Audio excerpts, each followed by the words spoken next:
Okay, let's start with the obvious question. Did Arsenal actually dodge a bullet by not landing Vinicius Jr? Because on paper, this feels like a chaotic situation, throwing money at a player who ultimately said no, then scrambling for plan B, C, and D. But wait, maybe this is the universe telling Mikel Arteta to trust his process. Let me explain why I think this rejection might be the best thing to happen to Arsenal's transfer strategy in the long run.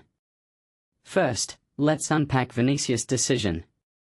The guy just signed a decade-long deal with Real Madrid, which screams "I'm happy here."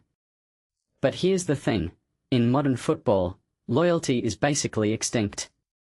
So when a star player chooses to stay at 26 instead of chasing a Premier League payday, it raises questions. Is Madrid still the pinnacle? Or is Vinicius betting on his legacy over short-term cash?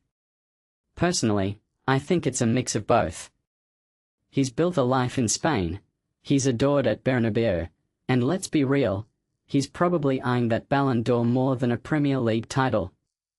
But for Arsenal, missing out isn't just about ego, it's a reminder that top-tier talent often prioritizes trophies and legacy over project building. Now, onto the alternatives: Julian Alvarez, Bradley Barcola, and Iliman Ndiaye. Let's dissect these options with some brutal honesty. Alvarez is a striker, right? But Arteta wants a left winger. Is this a case of we'll take what we can get or a hidden masterstroke? Maybe Arteta sees him as a false nine hybrid? But if Barcelona is sniffing around, Arsenal's chances feel slim. Then there's Barcola, a 21-year-old with potential, but PSG wants £130 million? That's borderline absurd. Even for a generational talent, that's a gamble. Liverpool's interest suggests he's hot, but does Arsenal want to get into a bidding war with a club that just sold Salah for a small island nation's GDP? Ndiaye, on the other hand, feels like a safe choice. 26, Premier League experience, decent stats, but why does he feel like a placeholder? If they're paying £30m-ish for a player who's already 26 with limited upside, isn't that the opposite of what Arteta's built? Unless they're planning to flip him in 2 years. But here's the kicker, while Arsenal dithers, their midfield upgrade is already locked in. Bruno Guimaraes, £75 million for a 26-year-old Brazilian international? That's a steal compared to Barcola. He fills the void next to Rice, turns their midfield into a beast, and lets soccer drift left. So why are they still chasing wingers?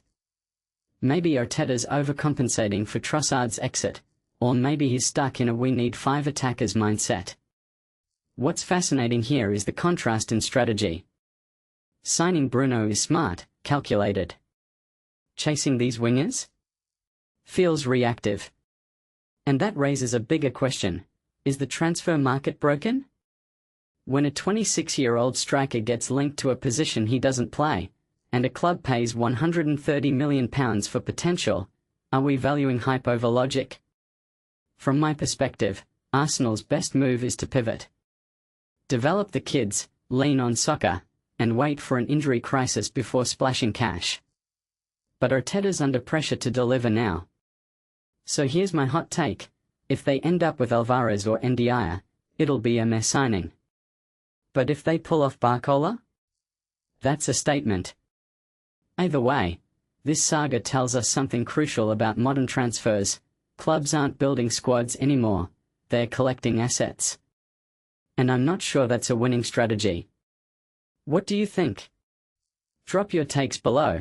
Was missing Vinicius a blessing or a disaster for Arsenal?